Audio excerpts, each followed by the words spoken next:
Hello everyone, my name is Jyoti. Welcome to job aspire hub YouTube channel. आज हम बात करने वाले हैं सीएसआर की तरफ से रिलीज किए गए एक परमानेंट जॉब के बारे में। इसके सारे के सारे की पॉइंट्स को हम डिस्कस कर लेते हैं। उसके बाद हम वेबसाइट पर स्विच करेंगे। मैं आपको ये भी बताऊंगी कि आप अपने एंड से भी किस तरीके से इनकी वेबसाइट को सर्च कर सकते हैं और पोजीशन या फिर जॉब पोस्ट को देख सकते हैं। ठीक है, तो परमानेंट पोस्ट रहने वाली है और मल्टीपल पोस्ट है, सिर्फ और सिर्फ एक ही पोजीशन नहीं है। यहाँ पर मल्टीपल पोस्ट रहने वाली है और पोस्ट के अकॉर्डिंग जो है सैलरी यहाँ पे देखने को मिल रही है। पे स्केल 7 से जो है सैलरी शुरू हो रही है, यानी कि लगभग जो है यहाँ पे 80,000 से लगभग सैलरी शुरू हो रही है। तो ये मैं एक जॉब पोस्ट की बात कर रही हूँ। फिर ऐसी भी जॉब पोस्ट है जिसमें 60,000 है, ऐसी भी जॉब पोस्ट है जिसमें 30,000 की सैलरी है। इस तरीके से देखने को आपको मिलेगा। तो ये सेंट्रल गवर्नमेंट की जॉब होने वाली है। सीएसआर के बहुत से यूनिट है, उनमें से एक यूनिट के द्वारा जो है ये जॉब पोस्ट रिलीज किया गया है। ये परमानेंट जॉब रहने वाली है और इसमें जो है दैट इज जूनियर ट्रांसलेटर का भी पोस्ट है, स्टेनोग्राफर का पोस्ट है, जूनियर सेक्रेटरी असिस्टेंट का पोस्ट है। उसके अकॉर्डिंग जो है यहाँ पर सैलरी वैरी कर रही है। अब यहाँ पे अगर हम बात करते हैं कि लोकेशन इसका क्या रहने वाला है, तो बोला गया है कि अगर आप इस पोस्ट के लिए क्वालिफाई हो जाते हैं, ठीक है, सेलेक्ट कर लिए जाते हैं, तो आपको सीएसआर की किसी भी यूनिट में पोस्ट किया जा सकता है। तो ऐसा जरूरी नहीं है कि जहां पे ये सीएसआर का यूनिट है वहीं पे आपको जॉब मिले, वहां मिल भी सकती है, या फिर सीएसआर के अदर जो यूनिट्स है वहां पे भी जो है आपको अपॉइंट किया जा सकता है।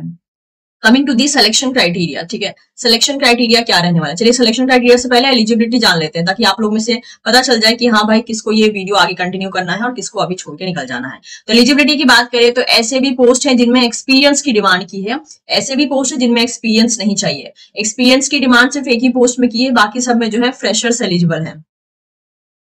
और सबसे बड़ी बात है, अगर आपने 12th किया हुआ है तो 12th पास स्टूडेंट जो है एलिजिबल हैं और कोई हायर डिग्री की डिमांड इन्होंने नहीं की है। आपको पता होगा, अगर आप एक लंबे टाइम से इस चैनल पे जुड़े हुए हैं, तो सीएसआईआर ने जो है बहुत सारे इस टाइप के जॉब रिलीज किए हैं। बहुत सारे अलग अलग सीएसआर यूनिट के द्वारा ये जॉब रिलीज हुए हैं, जिसके बारे में इन्फॉर्मेशन मैं टाइमली आपको देते रह रही हूँ। ये फिर से मेरे सामने एक और जॉब पोस्ट आया है सीएसआर के द्वारा, तो इसी को हम यहाँ पे कवर करने वाले हैं। सिलेक्शन की बात करें तो सिलेक्शन 2 लेवल में होने वाला है। दैट इज कॉम्पिटेटिव एग्जाम लिया जाएगा, जो कि ओएमआर बेस्ड हो सकता है या फिर सीबीटी मोड में हो सकता है। जिस भी मोड में होगा ये दैट इज टाइमली अपनी वेबसाइट पे इन्फॉर्म कर देंगे। और उसके बाद जो है एक प्रोफिशिएंसी टेस्ट होगा। अब ये प्रोफिशिएंसी टेस्ट कैसा होगा, ये डिपेंड करता है किस पोजीशन के लिए आप अप्लाई कर रहे हैं। जिस भी पोजीशन के लिए आप अप्लाई करें, कहीं पे स्टेनोग्राफर का टाइपिंग टेस्ट होगा, तो कहीं पे जनरल टाइपिंग टेस्ट होगा। ठीक है, इस तरीके से स्टेनोग्राफी के लिए अलग से टेस्ट होगा। तो अलग अलग तरीके से अलग अलग प्रोफिशिएंसी टेस्ट यहाँ पे रखा गया है। जो भी candidates that is competitive exam जो होगा, यानी रिटन टेस्ट होगा और जो प्रोफिशिएंसी टेस्ट होगा, इन दोनों में क्वालिफाई करेगा, उसी को जो है फाइनली सेलेक्ट किया जाएगा। मिनिमम एज लिमिट जो है इसकी 18 रखी गई है अप्लाई करने की, तो इस बात का आपको ध्यान रखना है। ठीक है, तो ये कुछ की डिटेल थे जिसको कि मैंने कवर अप किया है, जिससे आपको आइडिया लग जाए कि वीडियो में बने रहना है या फिर अभी छोड़ के निकलना है। अच्छा, मेक श्योर मैं इस वीडियो में जितने भी इंपॉर्टेंट पॉइंट्स होते हैं, ठीक है, की डिटेल जो होते हैं, उसको मैं कवर करने वाली हूँ। क्योंकि अगर आप पीडीएफ को देखोगे ना इनके, तो इनका पीडीएफ जो है 30 से भी ज्यादा पेजेस का है। तो हर एक लाइन को पकड़ पकड़ के समझाया नहीं जा सकता है, क्योंकि अगर आप एक ऐसे कैंडिडेट हैं जो इसके लिए अप्लाई करने वाले हैं, तो आपको अपने एंड से एक बार मैं कितना भी डिटेल में बता दूं, उसके बावजूद भी आपको अपने एंड से एक बार डिटेल में जरूर पढ़ना होगा। क्योंकि आप जब इसको भरोगे ना, तो आपकी एप्लीकेशन फी भी लग रही है, ठीक है, लेकिन सबको नहीं देना है। एप्लीकेशन फी जनरल कैटेगरी के स्टूडेंट्स के लिए जो है दैट इज 500 रुपीज रहने वाली है। जनरल ओबीसी ईडब्ल्यूएस के लिए जो है 500 रहने वाली है। और बाकी जो कैटेगरी है इंक्लूडिंग द वुमेन एंड आप कह सकते हो सीएसआर एम्प्लॉय, इनके लिए जो है कोई भी फी यहाँ पे नहीं रखी गई है। तो इसीलिए आपको एक बार डिटेल में जरूर पढ़ना होगा इस पर्टिकुलर पीडीएफ को। जितना भी की डिटेल है, यानी कि जो इंपॉर्टेंट डिटेल्स है ना, वो मैं आपको हाईलाइट कर दूंगी, ताकि वो आपसे मिस ना हो जब आप पीडीएफ रीड आउट करें। ठीक है, तो चलिए देख लेते हैं मैं किस सीएसआई की बात कर रही हूँ। तो ये जो सीएसआई है that is central salt and marine chemical research institute, ठीक है, इस नाम से हम जानते हैं। तो चलिए हम देख लेते हैं, पर इसको हम सर्च कैसे करेंगे। तो आप यहाँ पे CSIR central salt and marine chemical research institute, ठीक है, ये पहला ही आप देख सकते हैं यहाँ पे, ये पहला ही लिंक यहाँ पे चला आया। इस पे हमको क्लिक करना है। ये जो पहला लिंक है that is CSIR CSM-CRI, Bhavnagar में ये सिचुएटेड है। ठीक है, तो इस पे जो है हम क्लिक करेंगे। इस पे क्लिक करने के बाद आप देख सकते हैं ये पेज आपके सामने ओपन हो गया। अब इस पर्टिकुलर पेज का लिंक भी मैं आपको डिस्क्रिप्शन बॉक्स में दे दूंगी। लेकिन अगर आप एक ऐसे कैंडिडेट हैं जो कि जॉब के लिए सर्च करते रहते हैं, तो आपको अपनी तरफ से भी पता होना चाहिए कि किसी भी जॉब को गूगल पे कैसे सर्च करना है। ओके, तो ये जो है इसका लिंक मैं आपको इसी वीडियो के डिस्क्रिप्शन बॉक्स में दे दूंगी। इनफैक्ट इस पोस्ट से जुड़े सारे इंपॉर्टेंट लिंक आपको डिस्क्रिप्शन बॉक्स में ही मिल जाएगा। हमें क्या करना है, हमें अपॉर्चुनिटी पे क्लिक करना है। जब आप अपॉर्चुनिटी पे क्लिक करोगे तो यहाँ पे जॉब पोजीशन आ रही है, इस पे क्लिक करना है। जॉब पोजीशन पे क्लिक करने के बाद जब आप स्क्रॉल डाउन करोगे तो आपके सामने अपॉर्चुनिटी में आप देख सकते हो, जैसे कि मैं कह रही थी ये परमानेंट पोस्ट है, राइट। तो इन्होंने यहाँ पे दो ऑप्शन रखा है, परमानेंट पोजीशन, टेम्पररी पोजीशन। अब ये जो परमानेंट पोजीशन है, इस पोजीशन के अंडर में जो है ये नोटिफिकेशन रिलीज किया गया है, that is recruitment for the post of security officer, junior Hindi translator, junior stenographer and junior secretary assistant. तो ये जो है यहाँ पे वैरायटी ऑफ आप देख सकते हैं कि यहाँ पर जॉब पोस्ट रिलीज की गई है। जूनियर सेक्रेटरी असिस्टेंट का जो है यहाँ पर जनरल, फाइनेंस या फिर अकाउंट्स या स्टोर एंड परचेज, ये तीनों कैटेगरी के लिए यहाँ पर एक तरीके से रिलीज किया गया है। तो हम क्या करेंगे, हम इस पे क्लिक करेंगे। यहाँ पे आपके पास दो ऑप्शन चले आते हैं, जैसे कि आप यहाँ पे देख सकते हैं व्यू डिटेल एंड अप्लाई। तो आपको अगर डिटेल पढ़ना है एडवर्टाइजमेंट के बारे में तो व्यू डिटेल पे क्लिक कीजिए, अप्लाई अगर करना है तो अप्लाई पे क्लिक कीजिए। पहले काम करते हैं, अप्लाई पे क्लिक करके देख लेते हैं। अप्लाई पे क्लिक करने के बाद जैसे कि आप यहाँ पे देख सकते हो कि यहाँ पर चला आया है क्या, दैट इज ये जो एप्लीकेशन फॉर्म है ये 6 मार्च 2025 से शुरू हो चुका है। इसकी आखिरी डेट रहने वाली है 31 मार्च 2025। तो इस बात का ध्यान रखिए। एडवर्टीजमेंट को डिटेल में रीड करना है तो आप यहाँ भी क्लिक कर सकते हैं, या फिर अभी प्रीवियस पेज पे जो डिटेल लिखा था वहां पे भी क्लिक कर सकते हैं। ठीक है, यहाँ पे जो है इन्होंने डिटेल देके रखा है, एक रफ तरीके से डिटेल देके रखा है, ये देखिए सब कुछ बता के रखा है। ओके, तो ये डैशबोर्ड है जहां पे इन्होंने पोजीशन के बारे में बता दिया है, जिसको कि अभी हम डिटेल में कवर अप करेंगे। अब क्या करना है, मान लीजिए आप नए यूजर हैं तो आपको रजिस्टर करना पड़ेगा। तो ये जो यहाँ पे रजिस्टर का ऑप्शन है ना, ये देखिए ये जो रजिस्टर का ऑप्शन है इस पे क्लिक करना है। रजिस्टर के ऑप्शन पे क्लिक करते ही आपके सामने ये पेज चला आया। न्यू रजिस्ट्रेशन का आपको अपना ईमेल आईडी देना है, पासवर्ड बनाना है और उसके बाद कंफर्म पासवर्ड करके रजिस्टर कर लेना है। एक बार आप रजिस्टर कर लिए उसके बाद आप वापस से उसी ईमेल आईडी के द्वारा जो है आप लॉग इन कर लीजिएगा। अब लॉग इन करने के बाद जो भी डिटेल्स आपके सामने आएंगी वो आपको भरना होगा। तो ये है तरीका जिससे कि हमें आइडिया लग जाए कि यस, इसको जो है हम इस पोस्ट के लिए हम कैसे अप्लाई कर सकते हैं। So coming back to the post, मैं यहाँ पे क्या कर रही हूँ, मैं इस पे क्लिक कर रही हूँ और जैसे ही मैंने इस लिंक पे क्लिक किया आप देख सकते हैं मेरे सामने जो है ये पीडीएफ ओपन हो गया। इस पीडीएफ को आप व्यू डिटेल में वाले सेक्शन से भी डाउनलोड कर सकते थे। अब चलिए मैं इसको डाउनलोड करके आपको डिटेल जो है समझा देती हूँ। तो ये पीडीएफ आप जैसे कि देख सकते हैं, हमने बात किया ये सीएसआई यूनिट, जिसको कि हम CSI central salt and marine chemical research institute के नाम से जानते हैं। ये यूनिट जो है दैट इज भावनगर में सिचुएटेड है, जो कि गुजरात में आता है। ठीक है, ये है इनकी ऑफिशियल वेबसाइट। सारा का सारा इन्फॉर्मेशन आपको इनकी इसी ऑफिशियल वेबसाइट से मिलेगा और किसी वेबसाइट से नहीं मिलेगा। एप्लीकेशन नंबर नोट कर लीजिएगा, जरूरत पड़ सकता है फ्यूचर में। स्टार्टिंग डेट 6 मार्च 2025 रखी गई है, 31 मार्च 2025 इसकी आखिरी डेट रहने वाली है। Now coming to the position, जो कि अलग अलग टाइप की परमानेंट पोजीशंस रखी गई हैं। चलिए इसके बारे में समझ लेते हैं हम। तो जो पहला पोस्ट है वो है सिक्योरिटी ऑफिसर का। अनरिजर्व के लिए एक सीट है, यहाँ पे पे लेवल 7 रहने वाली है। पे लेवल 7 का मतलब होगा यहाँ पे 80,000 रुपए जो है पर मंथ यहाँ पे होंगे, इंक्लूडिंग दी एचआरए।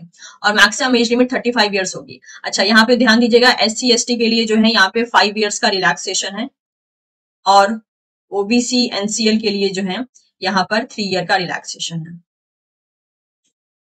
ठीक है, और इसके अलावा भी इन्होंने कुछ कुछ क्राइटेरिया रखा है एक सर्विसमैन के लिए, CSR एम्प्लॉय के लिए। उसका डिटेल आपको इनकी पीडीएफ में ही मिल जाएगा। ठीक है, मैं इन जनरल कवर अप कर रही हूँ। इसके बाद जूनियर ट्रांसलेटर का जो है एक पोजीशन है, दैट इज अनरिजर्व का। इनकी पे लेवल 6 रहने वाली है, जिसका अप्रोक्सीमेट जो अमाउंट होगा वो होगा 63,900। ठीक है, मैक्सिमम एज लिमिट 30 हो सकती है, मिनिमम 18 मैं बता चुकी हूँ आपको। और इनमें एज का रिलैक्सेशन होगा इस कैटेगरी के अकॉर्डिंग। जूनियर स्टेनोग्राफर का टोटल 4 पोस्ट है, अनरिजर्व के लिए 2, ST के लिए 1, EWS के लिए 1। पे लेवल 4 रहने वाली है। पे लेवल 4 में जो है आपको अप्रोक्स 40,000 के करीब अमाउंट में, सॉरी यहाँ पे एक बार देख लेते हैं, आई थिंक यहाँ मेंशन किया 46,800। ठीक है, तो यहाँ पे जो है आपका 46,000 यानी जूनियर स्टेनोग्राफर का 46,800 जो है यहाँ पर अमाउंट रहने वाला है। नेक्स्ट अगर बात करते हैं हम जूनियर सेक्रेटरी असिस्टेंट जनरल की, तो इसमें पे लेवल 2 रहने वाली है। पे लेवल 2 का मतलब होगा यहाँ पे अप्रोक्स वही 30,000 समथिंग होगा, यस 35,800। ठीक है, तो ये जो यहाँ पर आप जूनियर सेक्रेटरी असिस्टेंट का केस देख रहे हैं ये हो जाएगा आपका दैट इज अप्रॉक्स 35,000 का, यहाँ पे आप देख सकते हैं सैलरी। अभी जो जूनियर सेक्रेटरी असिस्टेंट है ना, ये general, finance and accounts and store and purchase, ये सभी डिपार्टमेंट के लिए निकाला गया है। और इनके लिए एज लिमिट जो है 28 ईयर्स रहने वाली है। जूनियर स्टेनोग्राफर के लिए 27 रहने वाली है और इसमें एज रिलैक्सेशन आप देख लीजिएगा। तो मैंने पे स्केल भी कवर अप कर लिया है, आप और अगर गो थ्रू करना चाहे तो कर सकते हैं। अच्छा, सिक्योरिटी ऑफिसर जिसके लिए एक पोस्ट निकली है, मैक्सिमम एज लिमिट 35 रहने वाली है। इसमें जो है एसेंशियल, यहाँ पे EQ का मतलब हो गया एसेंशियल क्वालिफिकेशन, DQ का मतलब हो गया डिजायरेबल एंड JR का मतलब हो गया जॉब की रिक्वायरमेंट क्या है, यानी कि आपको क्या क्या करना होगा और आपके पास क्या फीचर्स रहने चाहिए। ठीक है, मतलब in terms of your talent. तो अगर हम यहाँ पे एजुकेशनल क्वालिफिकेशन की बात करते हैं तो जैसे हमने कहा कि इसमें जो है लगभग 10 साल का एक्सपीरियंस मांग रहा है। तो ये पोस्ट अगर आप में से किसी के लिए मतलब कि यूजफुल रहती है या आप किसी को जानते हैं जो कि इस पोस्ट का फायदा उठा सकते हैं तो आप एक बार गो थ्रू कर लीजिएगा, ठीक है। क्योंकि मेरे को जहां तक लगता है हमारे चैनल पे मैक्सिमम कैंडिडेट जो है वो मिनिमम एक्सपीरियंस के साथ है, तो हम इसको डिटेल में डिस्कस नहीं कर रहे हैं, बट आप चाहें तो देख सकते हैं। सिक्योरिटी ऑफिसर के लिए एक्स सर्विसमैन जेसीओ जैसे कि हो गया सूबेदार या किसी हायर पोजीशन से जो है रिटायरमेंट लिया है किसी ने, उनके पास 10 साल का एक तरीके से एक्सपीरियंस है दैट इज इन सिक्योरिटी, तो वो अप्लाई कर सकते हैं। और भी कुछ रूल्स एंड रेगुलेशन लिखे गए हैं। चलिए हम दूसरे पोस्ट की बात कर लेते हैं जो कि है जूनियर हिंदी ट्रांसलेटर। एक पोस्ट है अनरिजर्व की, मैक्सिमम एज लिमिट 30 ईयर्स रखी गई है। इसमें आपका मास्टर डिग्री चाहिए किसी भी यूनिवर्सिटी या फिर इक्विवेलेंट ऑर्गेनाइजेशन से दैट इज इन हिंदी या फिर इंग्लिश, विथ इंग्लिश और हिंदी एज अ कंपल्सरी या फिर इलेक्टिव सब्जेक्ट और as a medium of examination at a degree level. या फिर आपका मास्टर डिग्री हो सकता है that is in any subject other than Hindi और इंग्लिश, विथ हिंदी और इंग्लिश मीडियम या फिर इंग्लिश या हिंदी एज अ कंपल्सरी या इलेक्टिव सब्जेक्ट और as a medium of examination at degree level. या फिर मास्टर डिग्री हो सकता है in any subject other than Hindi और इंग्लिश। ओके, देखा जाए तो सब में ही जो है ऑलमोस्ट तीनों में ही 19-20 के फर्क में जो है इन्होंने यहाँ पर दैट इज क्राइटेरिया दिया है एलिजिबिलिटी का। तो मास्टर डिग्री के लिए यहाँ पे बोला है इलेक्टिव सब्जेक्ट को आप देख लीजिए, यहाँ पे हिंदी इंग्लिश के रिलेशन में ही बोला है। और साथ ही साथ बोला है कि रिकॉग्नाइज्ड डिप्लोमा चाहिए या फिर सर्टिफिकेट कोर्स चाहिए that is in translation from Hindi to English या फिर इंग्लिश टू हिंदी, या फिर 2 ईयर का एक्सपीरियंस चाहिए that is in translation work from Hindi to English या फिर Hindi English to Hindi in central या state government office including the government of India undertaking. तो इसमें भी जो है इन्होंने या तो आपका ट्रांसलेशन आपके पास सर्टिफिकेट होना चाहिए या फिर आपके पास 2 साल का एक्सपीरियंस होना चाहिए ट्रांसलेशन में, ठीक है। तो ये भी एक तरीके से ऐसा क्राइटेरिया हो गया जिसके अकॉर्डिंग अगर आपकी एलिजिबिलिटी आती है तो आप देख सकते हैं। डिजायरेबल मैं पढ़ नहीं रही हूँ, डिजायरेबल इज समथिंग की जिसमें कि अगर आप वो क्वालिफिकेशन आपके पास है तो भी आप अप्लाई कर सकते हैं, नहीं है तो भी आप अप्लाई कर सकते हैं। तो आप ये अपने एंड से एक बार गो थ्रू कर लीजिएगा। थर्ड की बात कर लेते हैं, जूनियर स्टेनोग्राफर की बात कर लेते हैं जिसके लिए 2 पोस्ट निकाली है। इसमें 10+2 यानी 12th मांगा है या इक्विवेलेंट डिग्री मांगा है और प्रोफिशिएंसी होनी चाहिए स्टेनोग्राफी में। Coming to the junior stenographer, अच्छा ये इसमें भी सेम टू सेम ही मांगा है। ये अलग अलग कैटेगरी के लिए जो है दैट इज अनरिजर्व के लिए है, ये ईडब्ल्यूएस के लिए, एसटी के लिए, सभी के लिए जो क्वालिफिकेशन है वो सेम है, 12th पास चाहिए और प्रोफिशिएंसी चाहिए स्टेनोग्राफी में। Now coming to the junior secretariat assistant. अब देखिए जूनियर सेक्रेटेरिएट असिस्टेंट का जो है कैटेगरी वाइज डिफरेंट भी कैटेगरी में निकाला गया है और general finance and accounts and store and purchase के लिए भी निकाला गया है। सभी के लिए एक ही क्वालिफिकेशन है जो कि है 10+2 यानी कि 12th या फिर इक्विवेलेंट डिग्री होना चाहिए और प्रोफिशिएंसी होनी चाहिए आपके पास कंप्यूटर टाइपिंग में, जिसमें कि स्पीड जो है अगर आप इंग्लिश सेलेक्ट करते हैं तो 35 वर्ड्स पर मिनट आपको टाइप करना होगा और हिंदी सेलेक्ट करते हैं तो 30 वर्ड्स पर मिनट करना होगा। तो जूनियर सेक्रेटेरिएट असिस्टेंट चाहे आप किसी भी कैटेगरी से अप्लाई करें या किसी भी कैटेगरी के लिए अप्लाई करें, दैट इज कैटेगरी के लिए अप्लाई मतलब कि जनरल हो गया, इसके अलावा फाइनेंस एंड अकाउंट्स हो गया, स्टोर एंड परचेज हो गया, इनमें से किसी भी कैटेगरी के लिए आप अप्लाई कीजिए। सेम जो है यहाँ पे एलिजिबिलिटी क्राइटेरिया रहने वाली है। सिलेक्शन मेथोडोलॉजी के बारे में हम थोड़ी देर में देखेंगे। इसके अलावा जो भी परमानेंट जो सेंट्रल गवर्नमेंट के अंदर जो परमानेंट जॉब होती है ना उसमें जितने भी बेनिफिट्स मिलते हैं वो सारे बेनिफिट्स आपको मिलेंगे, जैसे कि एचआरए हो गया, ट्रैवलिंग अलाउंस हो गया, डीएनएस अलाउंस हो गया। इसके अलावा नेशनल पेंशन जो न्यू पेंशन स्कीम है वो भी आपके ऊपर एप्लीकेबल होगी और जो अदर बेनिफिट्स होते हैं जैसे कि हो गया leave travel concession, reimbursement of medical expenses, ये सब कुछ जो है फैसिलिटी आपको दी जाएगी। और किसी भी चीज का जो डेडलाइन है ना उसको उसके लिए 31 मार्च 2025 को कंसिडर किया जाएगा, चाहे एज का रिलैक्सेशन हो चाहे किसी और चीज का हो, ठीक है। तो इस बात का ध्यान रखिएगा। अच्छा ये भी है कि मान लीजिए कोई अनरिजर्व के लिए अनरिजर्व कैटेगरी के लिए कोई पोस्ट निकला है और आप रिजर्व कैटेगरी के हैं और आप अप्लाई करना चाहते हैं तो आप अप्लाई कर सकते हैं, लेकिन आपके ऊपर एज का रिलैक्सेशन जो है नहीं लगेगा, आपको जनरल के एज की तरह ही दैट इज कंसिडर किया जाएगा। लेकिन आपकी जो फी है वो आपकी कैटेगरी वाइज ही चलेगी, मतलब कि आपको जनरल की तरह फी पे नहीं करना पड़ेगा, आप उस टाइम फी आपके ऊपर से जो है एग्जेम्प्ट कर दी जाएगी। तो फी के मामले में इन्होंने रिलैक्सेशन दे दिया है अगर आप जनरल की कैटेगरी में अप्लाई करते हैं रिजर्व कैटेगरी होने के बावजूद, लेकिन एज के रिलैक्सेशन में उन्होंने आपको कंसेशन नहीं दिया है, इस बात का ध्यान रख लीजिएगा। आप किसी भी कैटेगरी से बिलोंग करते हो आपके पास सर्टिफिकेट होना जरूरी है जिससे कि एक तरीके से आप कह सकते हो वैलिडेट किया जा सके, तो इस बात का ध्यान रखिएगा। नेक्स्ट बात कर लेते हैं यहाँ पे, there will be no age limit for the departmental candidate, यानी अगर आप सीएसआर एम्प्लॉय हैं तो आपका एज लिमिट कंसिडर नहीं किया जाएगा। आपका इंडियन सिटीजन होना जरूरी है जैसे कि यहाँ पर मेंशन किया गया है, और अगर आपके पास जो भी इंपॉर्टेंट डॉक्यूमेंट्स है उनका लैंग्वेज अगर हिंदी या इंग्लिश के अलावा किसी और रीजनल लैंग्वेज में है तो आपको ट्रांसलेशन जो है वहां पे सबमिट करना होगा, इस बात का ध्यान रख लीजिएगा।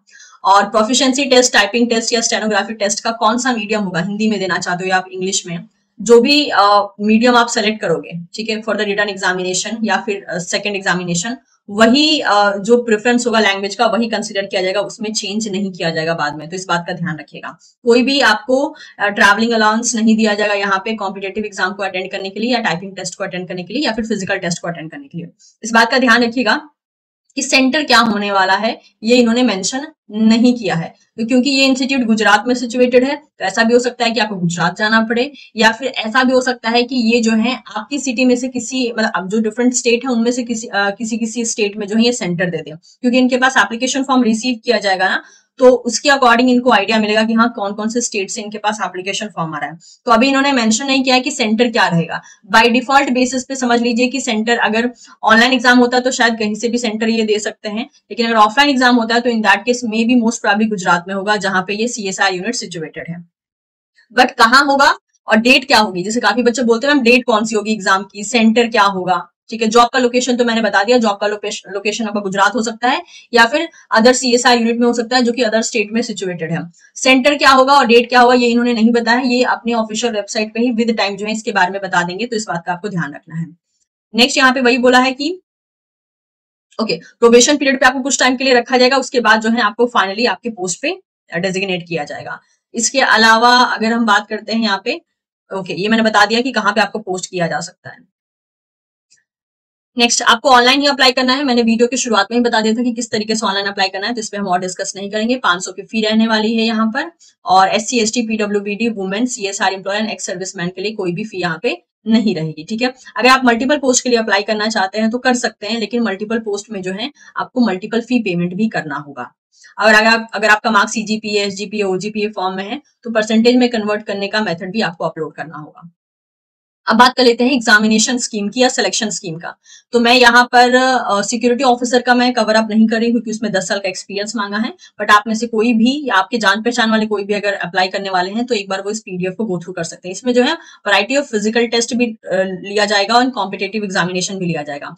हम यहाँ बात कर लेते हैं जूनियर हिंदी ट्रांसलेटर के बाद जितने भी जॉब पोस्ट है, स्टेनोग्राफर का, सेक्रेटरी का, ये सब का हम देख लेंगे, ठीक है। तो जूनियर हिंदी ट्रांसलेटर का अगर हम बात करते हैं तो कॉम्पिटेटिव एग्जाम के बेसिस पे आपका सिलेक्शन होगा। 2 पेपर होंगे, पेपर 1 पेपर 2। पेपर 2 तभी चेक किया जाएगा जब पेपर 1 आप क्वालिफाई कर लोगे, ठीक है। पेपर 1 जो है OMR बेस्ड या कंप्यूटर बेस्ड हो सकता है, ये यहाँ पे इन्होंने बोल दिया है MCQ टाइप क्वेश्चन आएंगे, और पेपर 2 जो है डिस्क्रिप्टिव होगा, यानी कि पैराग्राफ आपको लिखना होगा, ठीक है। और जो मीडियम ऑफ क्वेश्चन होगा जैसे कि बोला गया MCQ टाइप होगा, हिंदी इंग्लिश दोनों में हो सकता है। और एग्जामिनेशन का जो स्टैंडर्ड होगा, यानी किस लेवल के क्वेश्चन आएंगे, तो ग्रेजुएशन लेवल के क्वेश्चन आ सकते हैं। सिलेबस या फिर रिटन टेस्ट जो है अगर देखा जाए तो यहाँ पर एज इट इज मेंशन कर दिया गया है। चलिए इसके बारे में भी समझ लेते हैं। तो सिलेबस की बात करें तो जनरल इंटेलिजेंस से जो है आपके 50 क्वेश्चन आएंगे, 150 मार्क्स का होगा पूरा, एक नेगेटिव मार्क्स होगा अगर गलत होता है तो। Same goes with the quant में जो है 25 क्वेश्चन आएंगे, 75 मार्क्स का होगा, 1 मार्क्स नेगेटिव। जनरल अवेयरनेस में 25 क्वेश्चन होंगे, 3 मार्क्स मिलेगा हर एक क्वेश्चन को, और 1 मार्क्स होगा नेगेटिव अगर आपने गलती कर दी तो। पेपर 2 में जो है 2 घंटे का होगा पेपर 1 1 घंटे का होगा। पेपर 2 में जो है आपका राइटिंग एंड ट्रांसलेशन स्किल जो है चेक किया जाएगा, वो क्योंकि वो बहुत जरूरी है इस जॉब प्रोफाइल के लिए। और आपको हिंदी एंड इंग्लिश में जो है पैराग्राफ लिखने को दिया जाएगा, और जो टोटल मार्क्स आप टायर 2 एग्जामिनेशन में सिक्योर करोगे वो होगा 3 आउट ऑफ 300, और टाइम दिया जाएगा 2 घंटे का। तो ये था इनका, दैट इज जूनियर ट्रांसलेटर का, हिंदी ट्रांसलेटर का पूरा का पूरा क्राइटेरिया।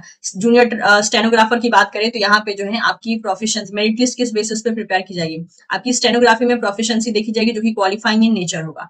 फाइनल मेरिट लिस्ट आपका कॉम्पिटेटिव एग्जाम के बेसिस पे प्रिपेयर किया जाएगा, और जो स्टूडेंट प्रोफिशिएंसी टेस्ट को क्वालिफाई करेगा उसी का समहाउ जो है एक तरीके से मेरिट लिस्ट में नाम आने के चांसेस यहाँ पर होंगे।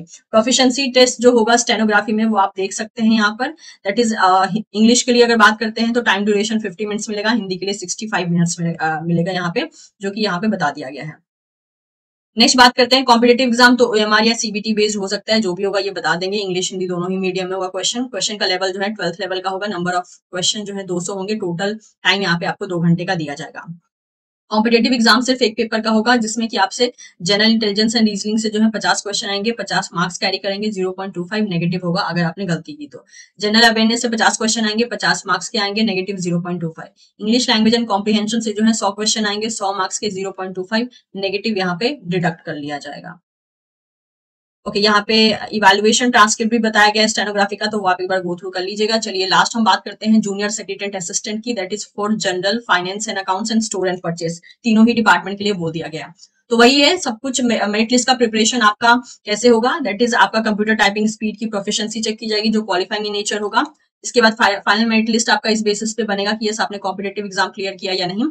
और जो फाइनल मेरिट लिस्ट होगा उसमें उन बच्चों के भी नाम होंगे जिन्होंने एक तरीके से जो है प्रोफिशिएंसी टेस्ट को क्वालिफाई किया है। यानी कि आपका रिटन टेस्ट और प्रोफिशिएंसी टेस्ट, टाइपिंग जो होगा, टाइपिंग टेस्ट जिसको भी प्रोफिशिएंसी टेस्ट कहा जा रहा है, वो भी क्लियर होना जरूरी है। तो यहाँ पे अगर देखा जाए तो वही बोला गया है कि जो टाइपिंग होगा वो इंग्लिश के लिए जो है 35 वर्ड्स पर मिनट होगा और हिंदी के लिए 30 वर्ड्स पर मिनट होगा। टाइमिंग जो है आपको एक पेज को that is given 1 page for 10 minutes which include 350 words for the English and 300 words for the Hindi. तो आपको 10 मिनट का टाइम दिया जाएगा और आपको जो है आपकी टाइपिंग स्पीड को चेक किया जाएगा। नेक्स्ट स्कीम ऑफ एग्जामिनेशन देख लेते हैं। तो 2 पेपर होगा कॉम्पिटेटिव एग्जाम में, ठीक है। Paper 1 paper 2। Paper 1 qualifying in nature होगा। पेपर 2 उन्हीं बच्चों का चेक होगा जो जिन्होंने पेपर 1 को क्वालिफाई किया होगा। और इसके अलावा जो मेरिट लिस्ट होगा वो पेपर 2 के बेसिस पे देखा जाएगा। मोड ऑफ एग्जामिनेशन OMR या CVT मोड हो सकता है, इंग्लिश हिंदी दोनों में पेपर आएगा।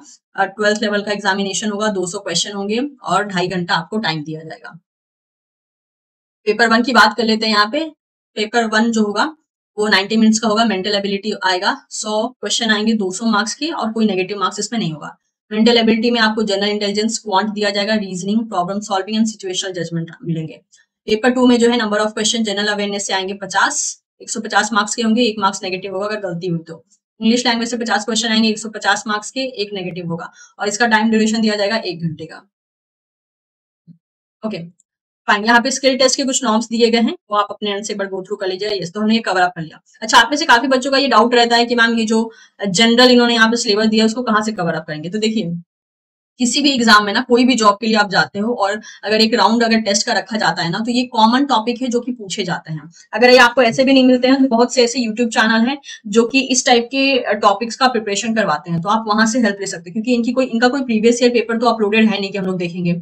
और साथ ही साथ जो है आप गूगल पे सर्च करेंगे ना तो भी आपको बहुत से कंसेप्ट मिल जाएंगे, वहां से आप तैयारी कर सकते हैं। तो जैसे कि CSR के बहुत सारे यूनिट है ऑलरेडी। आई थिंक जहां तक मुझे लगता है ना, मैंने 10 से भी ज्यादा आपको अलग अलग CSR से रिलेटेड सेम जॉब प्रोफाइल का अपडेट दिया है पिछले 2 महीनों में। अभी भी जो है ये जॉब अपडेट्स आ ही रहे हैं, तो आने वाले टाइम में भी ऐसे अपडेट्स आपको मिलते रहेंगे। अलग अलग स्टेट में जो अलग अलग CSR सिचुएटेड है ना, वो ये परमानेंट पोस्ट रिलीज कर रहे हैं, जिसमें 3 तो कॉमन है, मतलब 2 कॉमन पोस्ट है, दैट इज स्टेनोग्राफर की एंड जूनियर सेक्रेटरी असिस्टेंट की। तो अगर आपकी एलिजिबिलिटी आती है तो आप इस पोस्ट के लिए अप्लाई कर सकते हैं। इस पोस्ट से जुड़े सारे इंपॉर्टेंट लिंक आपको इसी वीडियो के डिस्क्रिप्शन बॉक्स में देखने को मिल जाएंगे। वीडियो इन्फॉर्मेटिव लगा हो तो चैनल को सब्सक्राइब कर सकते हैं, वीडियो को लाइक करके इसे अपने दोस्तों के साथ भी शेयर कर सकते हैं। Thank you so much, will see you soon in the next session. Bye bye.